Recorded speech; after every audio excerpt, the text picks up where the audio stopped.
আমাদের পশ্চিমবঙ্গে নেওয়া হয়েছে নতুন রেলপথ নির্মাণের পদক্ষেপ। কৃষ্ণনগর নবদ্বীপের মধ্যে যোগাযোগ স্থাপন করার জন্য রেলপথ নির্মাণের কাজ নতুন করে গতি পেয়েছে।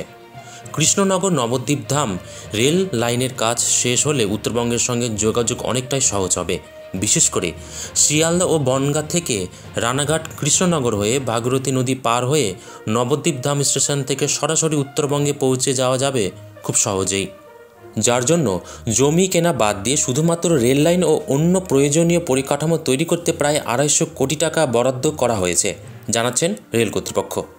জমি অধিগ্রহণের কাজ কিছুটা এগিয়েছে বলে জানা যাচ্ছে। রেলের জমি অধিগ্রহণের কাজ প্রায় অর্ধেক শেষ। আগামী দিনে আরও ৪টি মৌজায় জমি অধিগ্রহণের কাজ শুরু হওয়ার সম্ভাবনা রয়েছে। জেলা প্রশাসন সূত্রে জানা গিয়েছে, বাকি তেওড়খালী, ব্রহ্মনগর, পারমেদিয়া ও গদখালী মৌজার সমীক্ষার কাজ দ্রুত শুরু করে দেওয়া হবে। উল্লেখ্য, ১০০ কোটি টাকার বেশি খরচ করে নবদ্বীপে ভাগীরথী নদীর উপর তৈরি করা হয়েছিল ব্রিজ। শান্তিপুর কৃষ্ণনগরের মধ্যে দ্রুত পাতা হয়েছিল লাইন। এরপরই দেখা যায় সমস্যা। নতুন লাইন পাতার কাজ নবদ্বীপ ধাম পর্যন্ত আর এগোয়নি। জমি জট সংক্রান্ত সমস্যার কারণে কাজ আর সম্পন্ন হয়নি। ফেলে রাখা এই কাজ সম্পন্ন করার জন্য নতুন করে পদক্ষেপ নিয়েছে প্রশাসন। শুরু হয়েছে কাজ। এরপর ধাপে ধাপে ৪টি মৌজা থেকে বেশ কিছুটা জমি অধিগ্রহণ করা হয়েছে। এখনও ৪টি মৌজা থেকে জমি নেওয়ার কাজ বাকি রয়েছে।